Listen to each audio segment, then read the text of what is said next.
Hello and welcome back to HardReset.Info. In this video, I will be taking you through the phone setup of Google Pixel 9a. Let's begin! As you can probably see, I'm right after a hard reset, and after usually a hard reset, we should be greeted with this exact screen. Here we can choose the language. I'm going to stick with English, United States. And we can already, through this section here, enable some accessibility options like vision settings, set up with your voice, or set up with simple view. I'm not going to change any of those, since they tend to change the phone setup screen pretty by a large extent, and most people will just go with get started anyway. And that's what I want to showcase you. So now we can choose if you want to set up using another device, if you want to basically copy the content of other phone, for example of any other Pixel or Android device, or iPhone or iPad. If you have other phone, you can just go, click it, connect to a Wi-Fi network, and then continue with instructions that the phone setup screen will give you. But I'm going to skip it for now, since I do not have other phones. And now we can connect to a Wi-Fi. It's also skippable, like you can easily skip that, but skipping it will also skip a pretty large extension of the setup itself, especially everything else, revolving Google account and all of that. So I will hit this network right here. I will input the password right now. So I will quickly do that. Oops. And now I will simply hit connect. And as you can see now, we have successfully connected ourselves to the Wi-Fi. And now our phone is getting ready. It's getting ready by Google, so as we can read, some device information that's needed for setup will be sent to Google, your career, and their partners. They're basically selling your data right now, so just don't worry about that.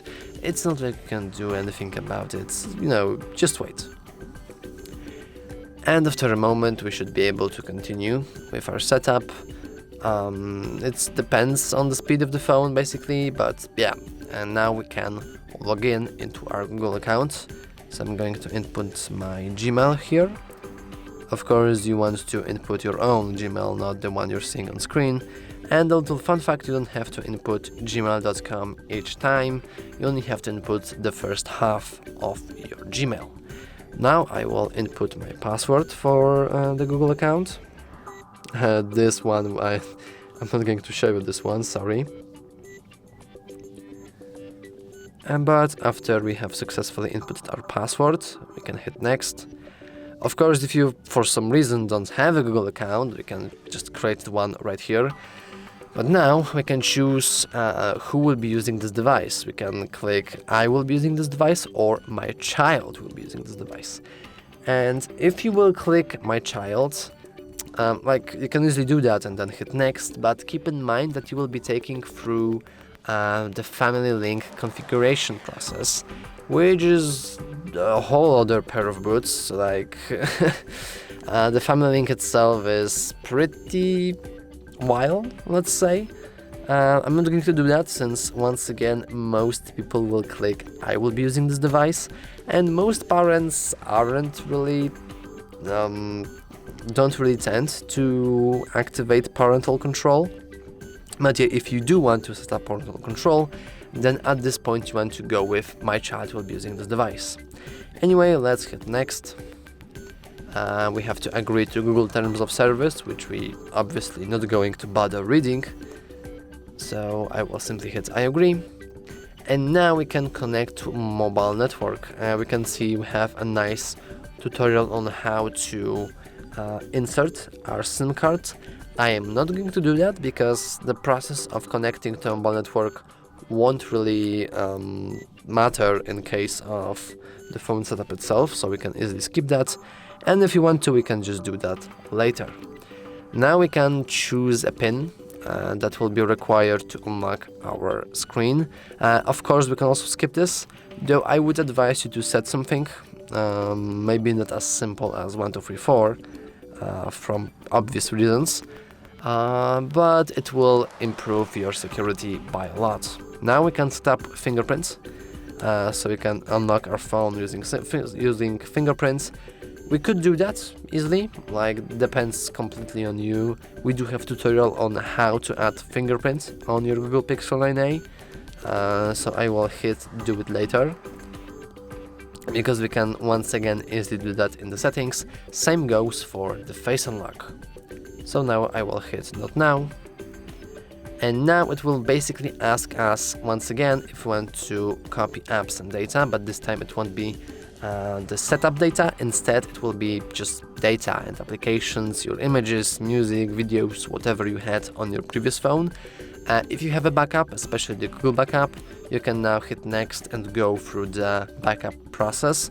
I will once again hit that later, but we should be able to easily do that in the settings sometime after that. Now we can enable certain Google services. I basically like to disable everything, especially like send usage and diagnostic data, because your data is already being sold to all kinds of people and all kinds of services, and it's pretty important to, keep as much data as you can for you. I will hit accept.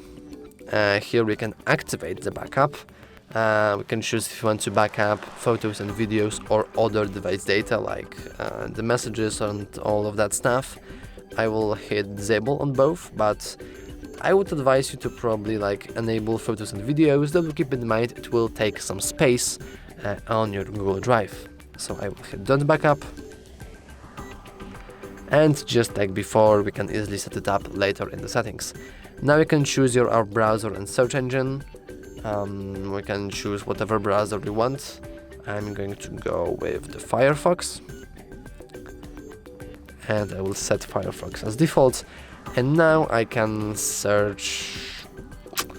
Well, I will select Google as my search engine, though once again it totally depends on your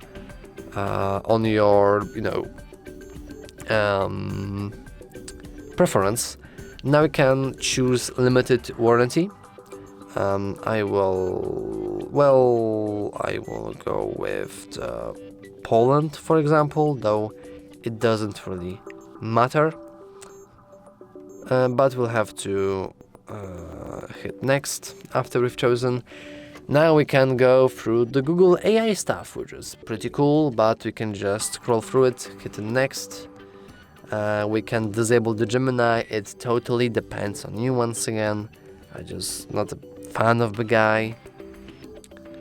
And now we have pretty cool safety features. We can just hit next. We can disable the nearby find and share.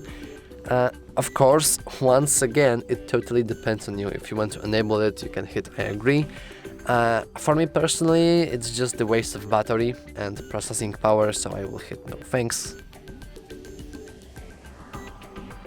And now we can configure the Google Wallet. Once again, the GPay, I'm not going to do that because, once again, just like with everything else, you can easily set it up later in the settings, and we have other tutorials on how to do that. So I will hit skip.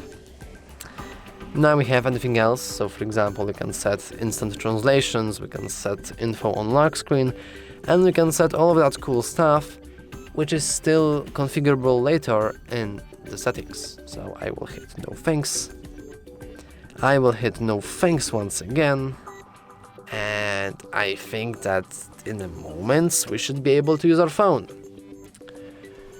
Now we can choose the gestures, so if you want to use the buttons or the gestures. I actually really like the gestures, so I will go with try it, though I don't really have to go through the tutorial, but we have a tutorial, so pretty cool. This is how we switch apps. Okay. Amazing. So now we have went through our configuration process, through the whole setup. It took a while, but now we can swipe up to go home, and we are inside our phone, and we can use it however we want now. Though, of course, the phone will try to download every single applications that are required to run your system. But yeah, it's been a pretty long run, but now it's the end of this video. If you found it useful, please remember to like and subscribe. Thanks for watching.